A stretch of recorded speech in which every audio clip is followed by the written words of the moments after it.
All right, we're in the home stretch here at Hope, and the next 4 posts are actually going to be on some of the positive strides that have been made in sickle cell, some of the treatments, and where things are headed.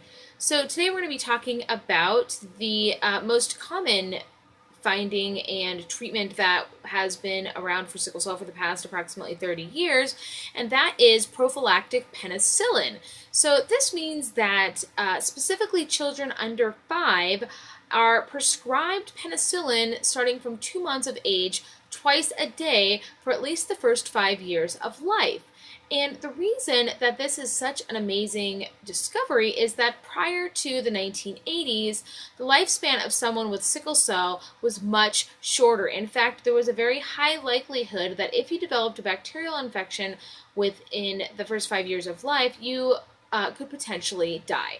And so there was a discovery made through a study in the early 80s that demonstrated that taking penicillin twice a day for every day for at least the first 5 years of life actually helped children make it through those dangerous times when their immune system could not fight off really difficult strains of the pneumococcal virus and the strep virus. So those two viruses specifically are the ones that were the most fatal, and still are, for children under 5 living with sickle cell. However, now that they are taking that penicillin twice a day, the mortality rate is greatly decreased.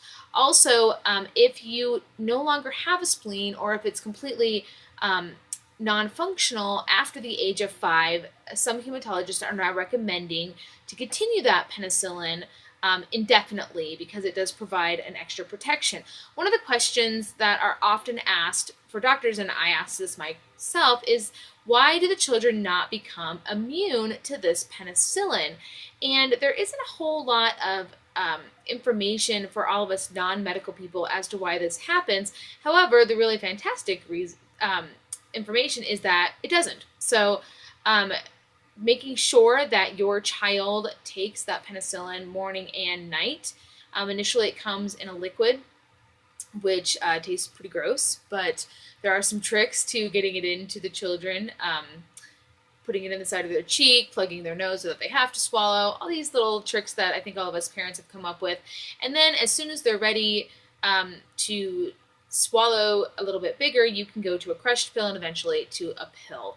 And the dosage increases as you get a little bit older and start to weigh more. So the oldest discovery that has helped prolong the life of people living with sickle cell is something as simple as penicillin. This one's short today, but we're going to end on a high note because all of those children are living much healthier lives thanks to a little mold found on some bread. Thank you, penicillin. Check us out on the web at hopeforscd.org. Post any comments or questions below, and consider signing up for the newsletter that's found right on the front of our website. Thanks.